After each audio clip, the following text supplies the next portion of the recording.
ഇതിൻ്റെ നാലൊഴിയൊന്നുമില്ല. പിന്നെ ഇത് ജ്യോതിഷൻ്റെ നിതാന്തമായ ശല്യത്തിൻ്റെ ഭാഗമായി ആരംഭിച്ച ഒരു സാധനമാണ്. വിടാതുള്ള ഒരു പിന്തുടർച്ചയായിരുന്നു ജ്യോതിഷൻ്റെ.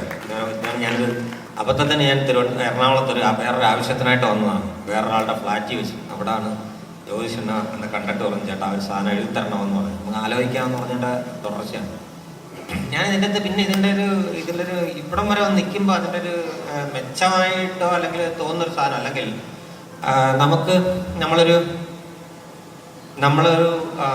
നമ്മൾ ഇങ്ങനെ ത്രെഡ് ഡെവലപ്പ് ചെയ്യുന്ന അല്ലെങ്കിൽ ഒരു റൈറ്റർ എന്നുള്ള രീതിയിൽ ഞാൻ സിനിമയെ അവലംബിച്ച് നിൽക്കുന്ന റൈറ്റർ അല്ല, ഞാൻ സാഹിത്യത്തിൻ്റെ നിൽക്കുന്ന ഒരു റൈറ്ററാണ്. അപ്പം അവിടെ നിന്ന് വരുമ്പോൾ ഇപ്പം ഞാൻ ആലോചിക്കുന്ന ഒരു സാധനം വെച്ചാൽ എങ്ങനെയാണ്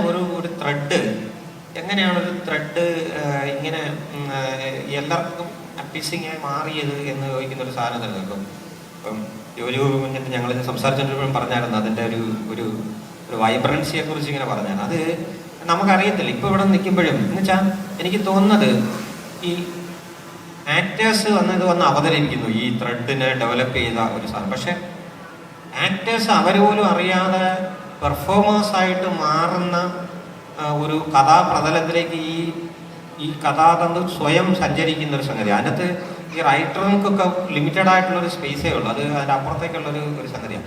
അപ്പോൾ ഈ ആക്ടേഴ്സിന് പിന്നെ പെർഫോമേഴ്സായി മാറുമ്പോഴത്തേക്ക് സംവിധായകൻ മുതൽ അതിൻ്റെ പാർശ്വത്തിനും ചുറ്റുവട്ടത്തിരിക്കുന്നവരെല്ലാം ആക്ടേഴ്സ്, സംഗീത ഡിപ്പാർട്ട്മെൻറ്റ്, ക്യാമറ, ഇവരെല്ലാവരും അതിനറിയാത്ത രീതിയിൽ കോൺട്രിബ്യൂട്ട് ചെയ്യുന്നുണ്ട്. നമ്മൾ പോലും അറിയാതെ ഈ കോൺട്രിബ്യൂഷനാണ് ഈ എൻഡ് ഓഫ് ദി സാധനം ഒരു കെമിസ്ട്രി എന്ന് പറഞ്ഞൊരു സംഗതിയിലേക്ക് വന്ന് ഒരു പോയിന്റിലേക്ക് വന്ന് നിൽക്കുന്നത്.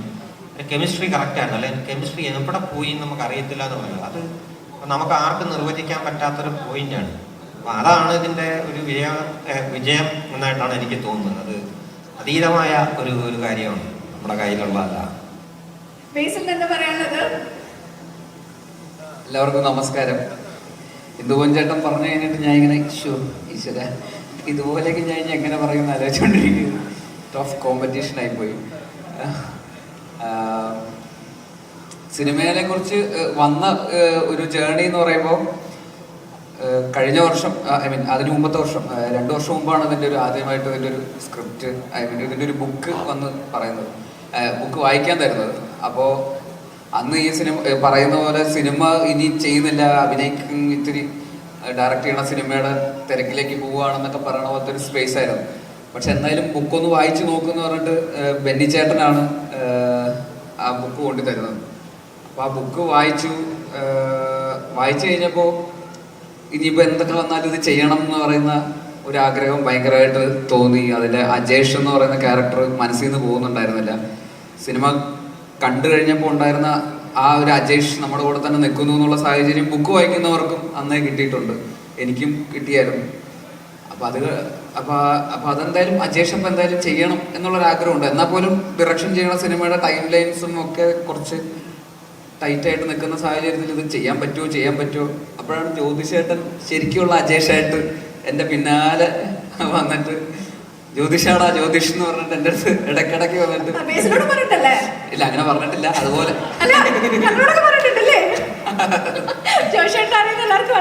ആ ഒരു ലൈൻ. അപ്പോ അങ്ങനത്തെ ഒരു സാഹചര്യത്തിൽ പിന്നെ ഇതിന്റെ വേറൊരു ഇതില്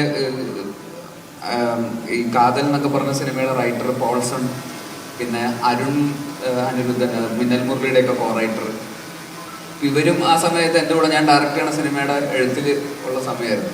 അപ്പോൾ അവരും ഈ ബുക്ക് മുമ്പ് വായിച്ചിട്ടുണ്ട്. അപ്പോൾ അവരും ഇടയ്ക്കിടയ്ക്ക് എൻ്റെ അടുത്ത് വന്നിട്ട്, ഞാൻ തന്നെ ഡയറക്റ്റ് ചെയ്യാൻ പോണ സിനിമയുടെ റൈറ്റേഴ്സാണ്, ഞാൻ ഈ ഒരു സിനിമ പോയി കമ്മിറ്റ് ചെയ്താൽ അവരുടെ സിനിമ ഡിലേ ആവും. എന്നിട്ട് അവർ പറയും, ചേട്ടാ അത് ഡിലേ ആയാലും കുഴപ്പമില്ല, ചേട്ടനത് ചെയ്യണം എന്ന് പറഞ്ഞിട്ട് എന്നെ വീണ്ടും പ്രോത്സാഹിപ്പിച്ച് ശരി എന്നാൽ പിന്നെ ചെയ്തേക്കാം എന്ന് പറയുന്നത്. അപ്പോൾ അതിന് ആ ഡിസിഷൻ എടുക്കുന്ന ഒരു മൊമെൻ്റ് ആയിരുന്നു ഇതിൽ ഏറ്റവും വലിയ, എൻ്റെ ജീവിതത്തിൽ ഏറ്റവും വലിയ ഒരു അഭിനയ ജീവിതത്തിലൊരു വഴിത്തിരിവ് എന്ന് പറയുന്നത്. അങ്ങനെ ആ സിനിമയെ കുറിച്ച് അന്നേ കൃത്യമായിട്ട് മനസ്സിലാക്കാൻ പറ്റിയ കുറച്ച് ആളുകൾ അന്നും നമ്മുടെ കൂടെ ഉണ്ടായിരുന്നതുകൊണ്ട് കൃത്യമായിട്ട് സംഭവിച്ചു.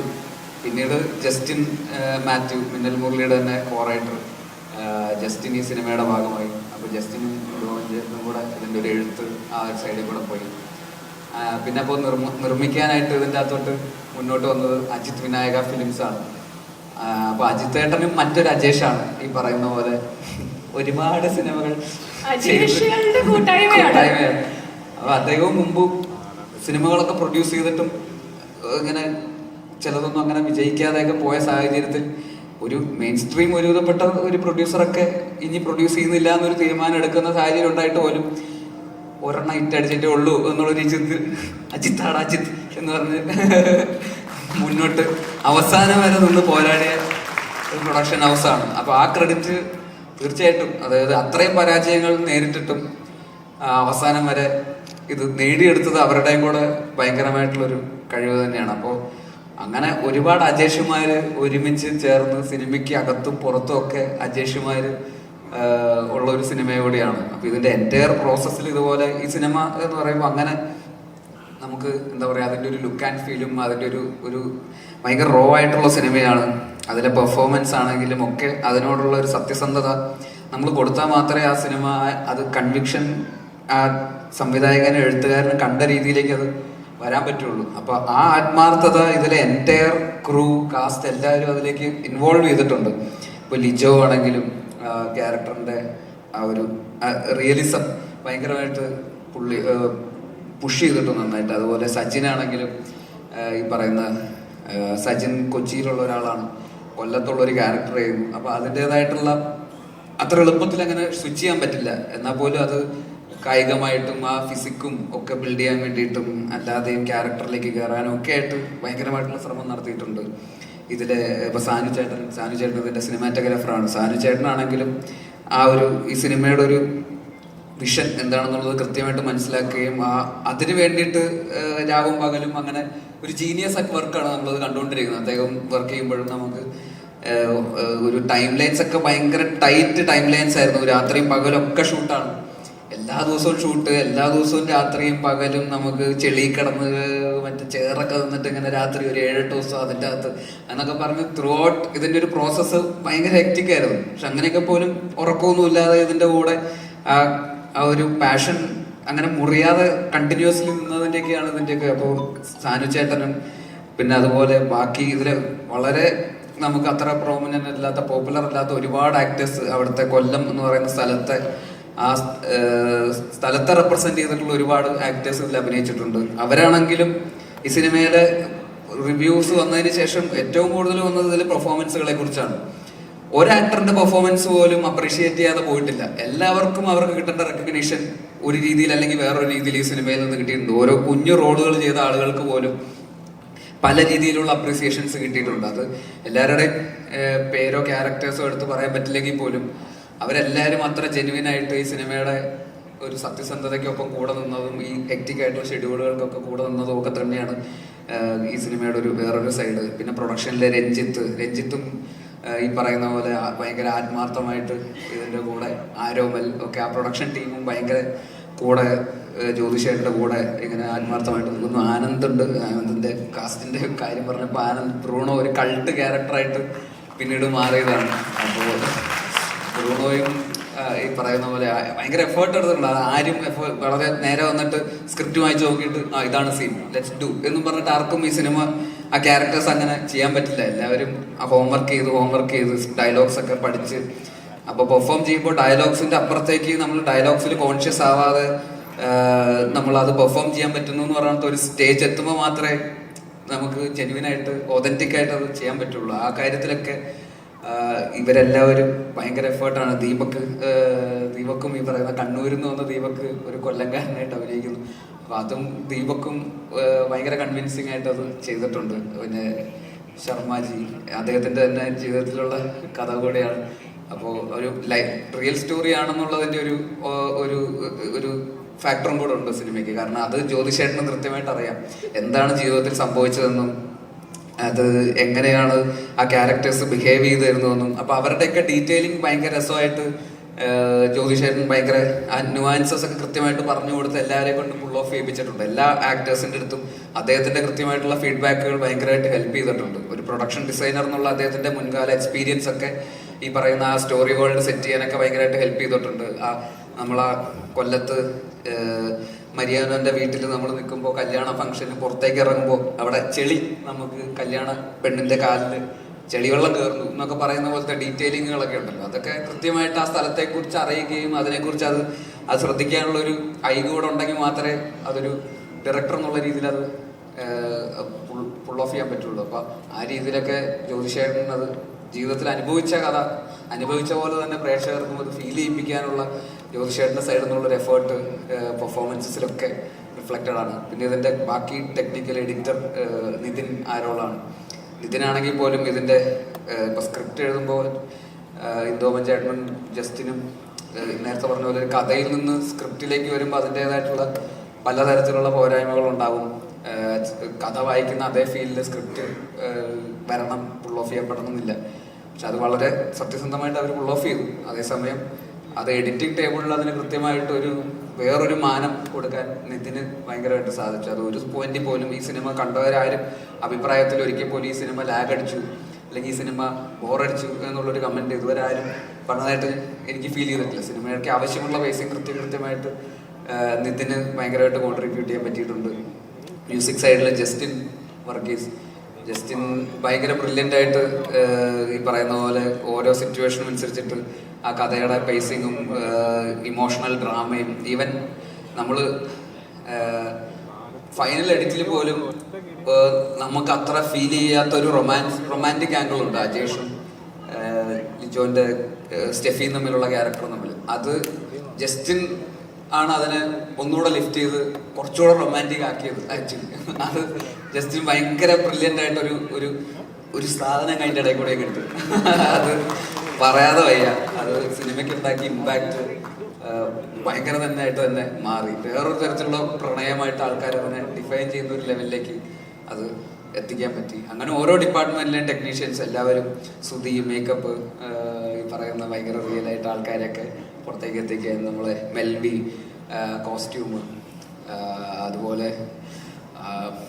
പെട്ടെന്ന് ഇനിയിപ്പോൾ ആരെയും ഇനി ഇവരെ കുറിച്ചൊക്കെ ജ്യോതിഷേട്ടന് ഒരുപാട് പറയാനുണ്ടാവും. ഞാനിവിടെ വന്നിട്ട് എല്ലാവരെയും കുറിച്ച് ഇത്ര വാചാലാവേണ്ട കാര്യമില്ല. അതും കൂടെ അപ്പോൾ നമ്മൾ ഈ സിനിമ തിയേറ്ററിലേക്ക് എത്തിക്കുമ്പോൾ ഇന്നത്തെ കാലഘട്ടത്തിൽ ഈ ഒരു ഡ്രാമ തിയേറ്ററിൽ വരുമ്പോൾ ആൾക്കാർ തിയേറ്ററിലേക്ക് ഇടിച്ചു കയറി വരാനുള്ള ഒരു എക്സൈറ്റ്മെന്റ് ചിലപ്പോൾ തോന്നണമെന്നില്ല. നമ്മൾ കുറച്ചുകൂടെ അതിലൊരു എക്സ് ഫാക്ടർ എന്തെങ്കിലും പുഷ് ചെയ്താൽ മാത്രമേ ചിലപ്പോൾ തിയേറ്ററിലേക്ക് ആൾക്കാർ ആ ഒരു കൺവേർഷൻ നടക്കുകയുള്ളൂ. അപ്പോൾ അതൊരു നമുക്കൊരു ഭയങ്കര വെല്ലുവിളിയായിരുന്നു ഈ സിനിമ. ഇതിൻ്റെ ഒരു ലുക്ക് ആൻഡ് ഫീലും ഭയങ്കര റസ്റ്റിക് ഫീലുള്ള ഒരു സിനിമ. ഇതെങ്ങനെ തിയേറ്ററിൽ ഇത് കൺവേർഷൻ നടക്കും? നല്ല സിനിമയാണെന്ന് നമുക്ക് എല്ലാവർക്കും അറിയാം. പക്ഷെ ഇത് തിയേറ്ററിൽ എത്രമാത്രം ഇത് വർക്ക് ചെയ്യുമ്പോൾ എത്രമാത്രം ക്രൗഡ് പുള്ളിയാൻ പറ്റും എന്നുള്ളത് മേജർ കൺസേൺ ആയിരുന്നു. എന്നാൽ പോലും നമ്മൾ മാക്സിമം ഇതിനെ പ്രൊമോട്ട് ചെയ്യുകയും നമ്മുടേതായിട്ടുള്ള രീതിയിലൊക്കെ എല്ലാ പ്രൊമോഷൻ, എല്ലാ ആക്ടേഴ്സും ടെക്നീഷ്യൻസും ബാക്കി ഓൺലൈൻ മാർക്കറ്റിംഗ് ടീമും പ്രൊഡക്ഷനും ഒക്കെ എഫേർട്ട് എടുത്തിട്ടാണ് അതിൻ്റെ ഒരു ഇതെത്തിയത്. തിയേറ്ററിൽ ഒരു ഹിറ്റ് എന്ന് പറയുന്ന ഒരു സ്പേസിലേക്ക് പ്രൊഡ്യൂസർ ലാഭകരമായിട്ടുള്ള ഒരു സ്പേസിലേക്ക് നമുക്ക് എത്താൻ പറ്റിയെങ്കിലും ഇതിന്റെ ശരിക്കുള്ള റിസപ്ഷൻ, ഈ സിനിമ ഡിസേർവ് ചെയ്തുന്ന റിസപ്ഷൻ ആ സമയത്ത് നമുക്ക് ഇനി ഈ സിനിമ ആൾക്കാർ കാണാനുണ്ടല്ലോ, ഈ സിനിമ പറയുന്ന കുറെ കാര്യങ്ങളുണ്ട്, ഈ സിനിമ അങ്ങനെ കാണാതെ പോകേണ്ട സിനിമയല്ല. കാരണം അത് ഭയങ്കര ആത്മാർത്ഥമായിട്ട് ചെയ്തിട്ടുള്ള ഒരു സിനിമയാണ്, എഴുതപ്പെട്ടിട്ടുള്ള, ഡയറക്ട് ചെയ്തപ്പെട്ടുള്ള, അഭിനയിച്ചിട്ടുള്ള സിനിമയാണ്.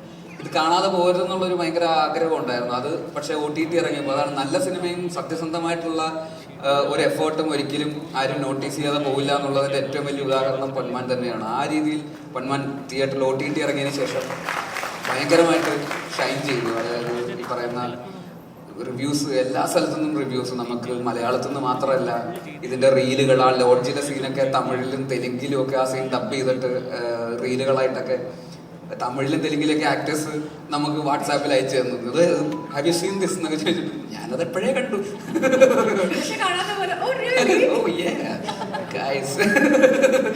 അപ്പോ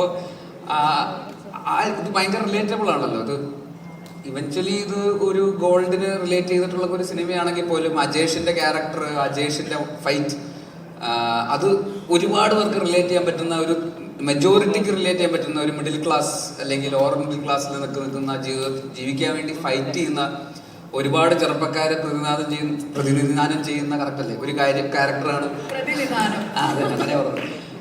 ക്യാരക്ടർ എന്നുള്ള രീതിയിൽ അജേഷ് ഒരുപാട് പേർക്ക് ഭയങ്കര കൂടെ തന്നെ തിയേറ്ററിൽ നിന്ന് ഇറങ്ങിയപ്പോഴും അല്ലെങ്കിൽ OTT ഇത് കണ്ടു കഴിഞ്ഞപ്പോഴും അജേഷ് കൂടെ അങ്ങ് പോകുന്നു.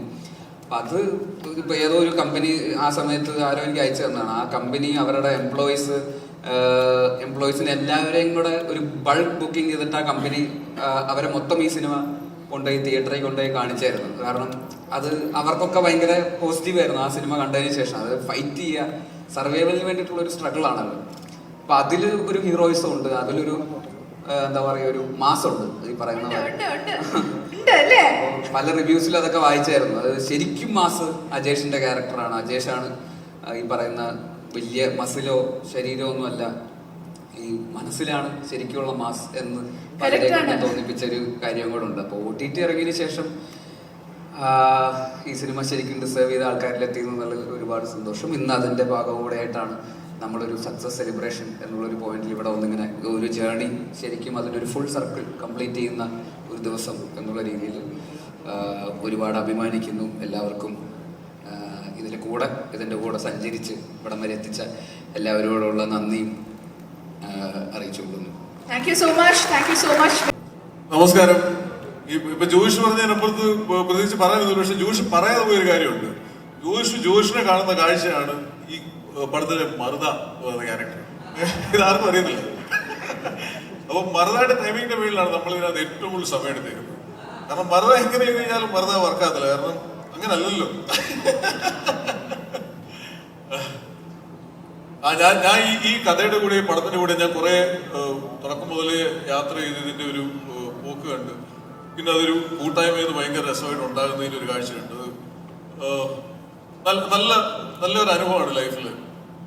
ജ്യോതിഷിന്റെ ഡ്രൈവില് ഒരു മനുഷ്യൻ എന്റെ നടുക്ക് നിന്ന് ഒരു സാധനം എല്ലാവരുടെയും സഹകരണം മേടിച്ചെടുത്ത് ഉണ്ടാക്കിയെടുക്കുന്ന ഒരു സാധനം, അത് കണ്ടുപിടിക്കേണ്ട സംഭവമാണ്. സന്തോഷം. എല്ലാവർക്കും നമസ്കാരം. ഞാൻ ആവേശം റിലീസായിട്ടില്ല, അതിനുശേഷം ചെയ്ത സിനിമയാണ്. അപ്പൊ അതിൽ ഹ്യൂമറാണ്, അതിലൊരു സീരിയസ് പരിപാടിയാണ്. അത്രയും ഇതുള്ളൂ. വളരെ സന്തോഷമുണ്ട് ഈ വേദിയിൽ നിൽക്കാൻ പറ്റിയതിൽ. ഒരു നോവല് സിനിമയായി മാറുകയും അത് ഹിറ്റാവുകയും ചെയ്യാന്നുള്ള ചെറിയൊരു കാര്യമല്ല. അപ്പൊ അതിന്റെ ഭാഗം പറ്റിയ വളരെ സന്തോഷമുണ്ട്. ഒരുപാട് അപ്രീസിയേഷൻ കിട്ടിയ ഒരു ക്യാരക്ടറാണ് മരിയാനോ. അത് എന്നെ വിശ്വസിച്ച് ഏൽപ്പിച്ച ജ്യോതിഷേട്ടന് നന്ദി, ഇന്ദു ചേട്ടന് നന്ദി. അതുപോലെ തന്നെ എൻ്റെ ഒപ്പം വർക്ക് ചെയ്ത കോ ആർട്ടിസ്റ്റുകളായിട്ടുള്ള ബേസിൽ, ആനന്ദ് മന്മഥൻ, ലിജോ മോൾ, അവർക്കൊക്കെ നന്ദി. ഒരുപാട് സന്തോഷമുണ്ട്. Anyway thank you so much. Ponman എന്നുള്ള സിനിമയുടെ ഫസ്റ്റ് ലുക്ക് പോസ്റ്റർ ഇറങ്ങുന്നത് മുതൽ ഒരു സിനിമയുടെ കണ്ടന്റ് ഇറങ്ങുന്നതിൽ ഡയറക്ടർ കാണിച്ചിട്ടുള്ള ഒരു വൃത്തിയുണ്ട്, അതിൻ്റെ ഒരു ഐഡിയോളജി അന്ന് മുതൽ ശ്രദ്ധിച്ചിട്ടുള്ള സിനിമയാണ്. സിനിമയിലെ ഒരു പ്രധാനപ്പെട്ട വസ്തുവായ പ്രൊഡക്ഷൻ ഡിസൈൻ എന്നുള്ള സ്ഥാനത്ത് നിന്ന് സക്സസ്ഫുൾ ആയിട്ടുള്ള ഒരു ഡയറക്ടർ ആവുക എന്ന് പറയുന്നത് ഒരിക്കലും ചെറിയൊരു കാര്യമല്ല. അത് വലുതാണ്. മലയാള സിനിമയിൽ ഏത് നടന്റെ ഡേറ്റ് കിട്ടുന്ന ഒരു ഡയറക്ടറായി ജോഷ് മാറിയതിൽ സന്തോഷം. അത് എല്ലാവരും പറഞ്ഞു തരുന്നത് തന്നെ ഒരു സിനിമ ഉണ്ടാക്കുന്നത് ചിലപ്പോൾ എളുപ്പമായിരിക്കും, ഒരു പ്രൊജക്ട് ഉണ്ടാക്കുമായിരിക്കും, ഇന്ദു ചേട്ടനൊക്കെ ഉള്ളതുകൊണ്ടൊക്കെ തന്നെ. പക്ഷെ അത് സക്സസ്ഫുൾ ആക്കുക എന്ന് പറഞ്ഞാൽ അത് കഴിവ് തന്നെയാണ്. അത് വലിയ ഡയറക്ടേഴ്സിന്റെ പട്ടികയിൽ പതൻ സാറാണ് അതിനു മുമ്പ് പല ആർട്ടിൽ വർക്ക് ചെയ്തിട്ടുള്ള പല ആളുകളും ഡയറക്ടേഴ്സ് ആയിട്ടുണ്ട്. വലിയ ലെവലിലേക്ക് ജ്യോതിഷിന്റെ യാത്ര നടക്കട്ടെ എന്ന് ആശംസിക്കുന്നു. ഒപ്പം പെർഫോമൻസുകളെല്ലാം ബേസില് സജിൻ, ലിജോ, ദീപക്, ആനന്ദ് എല്ലാവരും ഭയങ്കര രസമുള്ളൊരു സിനിമയായിരുന്നു. ഞാൻ എൻജോയ് ചെയ്തൊരു സിനിമയായിരുന്നു. പിന്നെ ഇന്ദു ചേട്ടന്റെ കഥാപാത്രങ്ങൾ എന്താ പറയാ, അങ്ങനെ ഒരു പല വായിച്ചപ്പോഴൊക്കെ തോന്നിയിട്ടുള്ള അഭിനയിക്കണം എന്ന് ആഗ്രഹമുള്ള പല വേഷങ്ങളുണ്ട്. അത് ഒരു ആഗ്രഹം ഈ അജീഷിന്റെ കണ്ടപ്പോൾ പോലും അത്രയും ഡീറ്റെയിലിംഗ് ഉള്ള എഴുത്തായിരുന്നു രണ്ടുപേരും എഴുതിയത്. ആ സിനിമയ്ക്ക് ഈ ഒരു വിജയം സമ്മാനിച്ചത് പ്രേക്ഷകനാണ്, അത് തിരിച്ചറിവാണ്. അത് പ്രൊഡ്യൂസ് ചെയ്ത അജിത്തേട്ടൻ, അത് വളരെ അടുത്തൊരു സുഹൃത്താണ് അജിത്തേട്ടൻ, ടീം, അജിത് വിനായ ഫിലിംസ് ടീംസ് എല്ലാവരും. സന്തോഷം എന്നെ വിളിച്ചതിലും ഇവിടെ വരാൻ പറ്റിയതിലും. Thank you.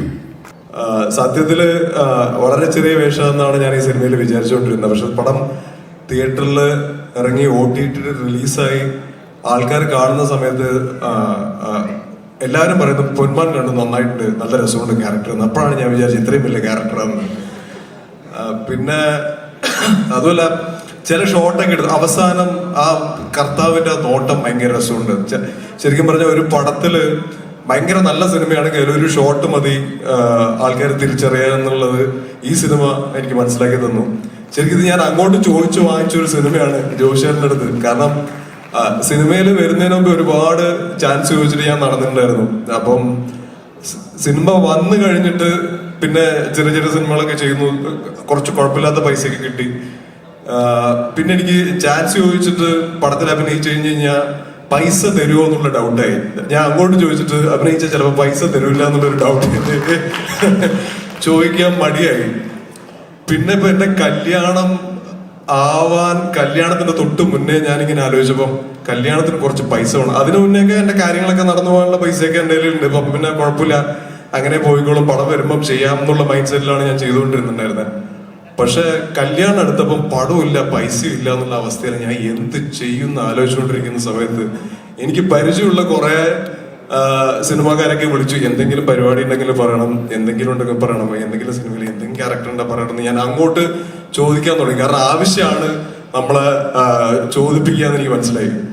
അപ്പൊ അങ്ങനെ ഞാൻ ജോഷേട്ടൻ്റെ അടുത്ത് വിളിച്ചു. അപ്പൊ ജോഷേട്ടൻ പറഞ്ഞത് ഓൾറെഡി ആയി, കൊല്ലത്തുള്ള കുറെ പുതിയ ആൾക്കാരൊക്കെയാണ് അഭിനയിക്കുന്നതെന്ന് പറഞ്ഞു. ബേസിലുണ്ടെന്ന് എനിക്കറിയാം, സച്ചിനുണ്ടെന്ന് എനിക്കറിയാം. അപ്പൊ ഒരു പ്രതീക്ഷയിലാണ് നിൽക്കുന്ന സമയത്താണ് എൻ്റെ അടുത്ത് ഒരു ദിവസം വിളിച്ചു, ഒരു ഫോട്ടോ അയച്ചു തരുമെന്ന് ചോദിച്ചു. അപ്പൊ എന്തോ ഭാഗ്യത്തിന് ഞാൻ കുറച്ച് മുടി വളർത്തി വെക്കുന്ന സമയമായിരുന്നു. ഒരു പണിയിലാണ് നിൽക്കുമ്പോൾ ഇങ്ങനെ വളർന്ന മുടി, അപ്പൊ അങ്ങ് വളർന്ന്. അപ്പൊ അത് അയച്ചെടുത്തപ്പോ പുള്ളിക്ക് തോന്നിയിട്ടുണ്ടാവും കർത്താവിന് കുറച്ച് മുടിയുണ്ട്, അപ്പൊ കുഴപ്പമില്ല എന്ന് പറഞ്ഞിട്ട് എന്നെ വിളിച്ചു. ഞാൻ പോയി കഴിഞ്ഞപ്പോ ഈ മുടീന്റെ മുകളിൽ വലിയൊരു മുടി വേറെ വെച്ചു തന്നു. അപ്പൊ പിന്നെ സാനുചേട്ടൻ കണ്ടിട്ടുണ്ട് ഇത് എന്താ കോലെന്നൊക്കെ ചോദിച്ചു. അവസാനം സാനുചേട്ടൻ ഇരുന്ന് കേളിയിപ്പിച്ചു. അങ്ങനെയാണ് കർത്താവായിട്ട് അഭിനയിച്ചത്. പക്ഷെ സന്തോഷമുണ്ട്, ആ സിനിമ ഭയങ്കര സക്സസ് ആയി, ആൾക്കാർ തിരിച്ചറിയുന്നു. ആ സിനിമ കാരണം കുറച്ച് സിനിമകളൊക്കെ സംസാരിക്കുന്നുണ്ട്. അപ്പൊ ഇനിയും സിനിമകൾ സംഭവിക്കുമെന്ന് വിചാരിക്കുന്നില്ലെങ്കിൽ ഞാൻ ചാൻസ് ചോദിക്കും. ഇനി ആവശ്യങ്ങൾ വരുന്നുണ്ട് അല്ലേ? അപ്പൊ എന്തായാലും സന്തോഷം. അതല്ല അതായിട്ടില്ല, അല്ല ആവശ്യം വരുമല്ലോ. ആദ്യം തന്നെ പൊന്മാൻ സിനിമയെ കുറിച്ച് പറയാം. പൊന്മാൻ സിനിമ ഞാൻ തിയേറ്ററിൽ പോയി കണ്ടതാണ്. അപ്പോൾ അതിൻ്റെ ഒരു ആ സിനിമ എനിക്ക് വ്യക്തിപരമായി വളരെ ഇഷ്ടമായതാണ്. പക്ഷെ ഞാൻ ആ സിനിമ കണ്ടിട്ട് എനിക്ക് തോന്നിയൊരു കാര്യം, അത് പൊളിറ്റിക്കലി എത്ര കറക്റ്റാണോ അങ്ങനെയാണോ എന്ന് പറയാൻ പാടുണ്ടോ എന്ന് പറഞ്ഞിടാം. ഞാൻ ഈ അടുത്ത് കണ്ട ഏറ്റവും ആണത്തുള്ള ക്യാരക്ടറാണ് പി അജേഷ്. അപ്പോൾ എനിക്കത് ഭയങ്കര ഇൻട്രസ്റ്റിംഗ് ആയിട്ടൊരു കഥാപാത്രമായിട്ട് തോന്നി. അത് നമ്മൾ ഈ പറയുന്ന വയലൻസിൽ കൂടെ ഒന്നും അല്ലാതെ ഒരു കഥാപാത്രം അത്ര മനോഹരമായിട്ട് ഞാൻ കണ്ടതും എനിക്ക് അസൂയ തോന്നിയതുമായിട്ടുള്ളൊരു കഥാപാത്രമാണ് പി അജേഷ്. ഈ അടുത്ത കാലഘട്ടത്തിൽ ഞാൻ കണ്ടതിൽ ഏറ്റവും മനോഹരമായതാണ്. അതുപോലെ തന്നെ ആ സിനിമ ഇപ്പൊ പറയും പോലെ ഈ സിനിമ ചെയ്തത് ഞാൻ ഇതിനു മുമ്പ് അഭിനയിച്ച ആർക്കറിയാം സിനിമയുടെ സംവിധായകനായ സാനുചേട്ടനാണ്. അതിൻ്റെ തന്നെ കലാസംവിധായകനായ ജോഷേട്ടനാണ് ഇതിന്റെ സംവിധാനവും ചെയ്തിരിക്കുന്നത്. അപ്പം എനിക്കും വളരെ പ്രിയപ്പെട്ട സിനിമയായിരുന്നു. ഒട്ടും വൈകാതെ തന്നെ സിനിമ റിലീസ് ചെയ്തപ്പോൾ ഞാൻ വേഗം പോയി കാണുകയായിരുന്നു. തീർച്ചയായും ആ സിനിമയുടെ വിജയാഘോഷത്തിൽ ഇവിടെ എത്താൻ പറ്റിയതും അജിത് വിനായകയുടെ പ്രൊഡക്ഷനിലൊരു പൊൻതൂവൽ ഉണ്ടാകുന്നതും അടുത്ത പൊൻതൂവലിന് വേണ്ടി ഞങ്ങൾ ശ്രമിക്കുന്നതുമായിട്ടുള്ള ഒരു ചടങ്ങായി മാറട്ടെ എന്ന് ആശംസിച്ചുകൊണ്ട് താങ്ക് യു. ഈ വർഷം ഇതൊരു ഏറ്റവും ഇഷ്ടപ്പെട്ട പടം പൊന്മാനാണ്. കൂടുതലൊന്നും പറയാനില്ല. അതിന്റെ സക്സസ് സെലിബ്രേഷൻ വരാൻ പറ്റിയതിൽ സന്തോഷം. പറഞ്ഞ പോലെ അജിത് വിനായക ഫിലിംസിന്റെ പ്രൊഡക്ഷൻ നമ്പർ 12 ഷൂട്ട് നടക്കുകയാണ്. ഷർഫക്കയാണ് ഹീറോ. ബാക്കി ഡയറക്ടറൊക്കെ എത്താൻ പറ്റിയിട്ടില്ല. ഇന്നിപ്പം ഡേ ഷൂട്ട് കഴിഞ്ഞപ്പോൾ ഞങ്ങൾ വന്നാണ്. എന്തായാലും പൊന്മാന്റെ എല്ലാവർക്കും, പൊന്മാന്റെ ക്രൂ, ബേസിലേട്ടനും സജിൻ എല്ലാവർക്കും, ആനന്ദ് എല്ലാവർക്കും, ജ്യോതിഷേട്ടനും എല്ലാവർക്കും വിജയാശംസകൾ. Thank you. എല്ലാ ഡയലോഗും പറഞ്ഞു. പൊന്മാൻ കണ്ടിട്ട് രാത്രി ഞാൻ രഞ്ജിത്തേട്ടനെ 2-3 വട്ടം വിളിച്ചിട്ട് കിട്ടുന്നുണ്ടായിരുന്നില്ല. അന്ന് രാത്രി ഫസ്റ്റ് പുള്ളി ഭയങ്കര ടെൻഷനിലാണ്. പിന്നെ തിരിച്ചു വിളിക്കുന്നത്, ബിബിനെ എന്തായിരുന്നു ചോദിച്ചു. ഞാൻ പറഞ്ഞു പടം സൂപ്പറാണ്. പിന്നെ ഒരിക്കൽ ഞാൻ ഷൈലോക്ക് എന്ന് പറഞ്ഞ സിനിമ ചെയ്തിട്ടുണ്ടായിരുന്നു. അപ്പൊ ആ സിനിമ കഴിഞ്ഞിട്ട് ബേസിൽ ബ്രോ ഒരു സമയത്ത് കണ്ടപ്പോ എനിക്ക് പറ്റുന്ന പോലത്തെ ഒരു മാസ് പടം നീ എഴുതുമെന്ന് ചോദിച്ചു എന്നോട്. ഞാൻ ചോദിച്ചാൽ എന്താ അങ്ങനെ ചോദിച്ചേ. അപ്പോ പക്ഷെ ഞങ്ങളൊന്നും ചിന്തിക്കുന്നതിന്റെ അപ്പുറത്തായൊന്നും ഞാൻ ആ സ്ക്രീനിൽ കണ്ട മാസ് അതെനിക്ക് എഴുതാൻ പറ്റുന്ന എനിക്ക് തോന്നുന്നില്ല. ആ ടൈപ്പിൽ പുള്ളിനെ യൂസ് ചെയ്യാൻ പറ്റുന്നു. അപ്പൊ അതുകൊണ്ട് ബേസിൽ ബ്രോ ഗംഭീരായിരുന്നു. പിന്നെ ആനന്ദ് നേരത്തെ പറഞ്ഞൊരു കാര്യം കേട്ടപ്പോൾ എനിക്ക് ഭയങ്കര സന്തോഷം തോന്നിയത്, നേരത്തെ പറഞ്ഞില്ലേ കൈയടിക്കാനായിട്ട് കുറച്ച് ആൾക്കാരെ അവിടെ കൊണ്ടുവന്നിരുത്തിയിട്ടുണ്ടെന്ന്. എന്റെ പടത്തിന്റെ പൂജയ്ക്ക് എനിക്ക് വേണ്ടി കൈയടിക്കാൻ വന്ന ആൾക്കാരായിരുന്നു ആനന്ദും അവന്റെ ഫ്രണ്ട്സും. ഇപ്പൊ അവന്റെ പടത്തിന്റെ പരിപാടിക്ക് ഞാൻ വന്നിട്ട് എന്റെ ഒരു സിനിമയുടെ ഒരു പരിപാടിക്ക് ഇവിടെ കയറി നിൽക്കുമ്പോൾ അത് വല്ലാത്ത മൊമെന്റാണ്. പിന്നെ അന്ന് കൈയടിച്ച ആൾക്കാരെല്ലാവരും കൂടിയിട്ടാണ് സ്ഥാനാർത്ഥി ശ്രീകുട്ടൻ എന്ന് പറഞ്ഞൊരു സിനിമ ചെയ്തത്. ഗംഭീര സിനിമയായിരുന്നു. അതിപ്പോ OTT-ലും വന്നിട്ടുണ്ട്. ഞങ്ങൾ തിയേറ്ററിൽ കണ്ടിട്ട് എത്ര ഇഷ്ടപ്പെട്ടു. ഇപ്പൊ OTT-ൽ ഉണ്ടാവും, എല്ലാവരും കാണുക. അതുപോലെ ഇപ്പോ ഞങ്ങളുടെ സിനിമ 20 ദിവസം ഷൂട്ട് കഴിഞ്ഞു. ആ കോൺഫിഡൻസിലാണ് ഇവിടെ നിൽക്കുന്നത്. ഇതും AVF-ന്റെ നല്ലൊരു സിനിമയായിരിക്കും എന്നുള്ളൊരു പ്രതീക്ഷയിൽ തന്നെയാണ് പോകുന്നത്. Thank you.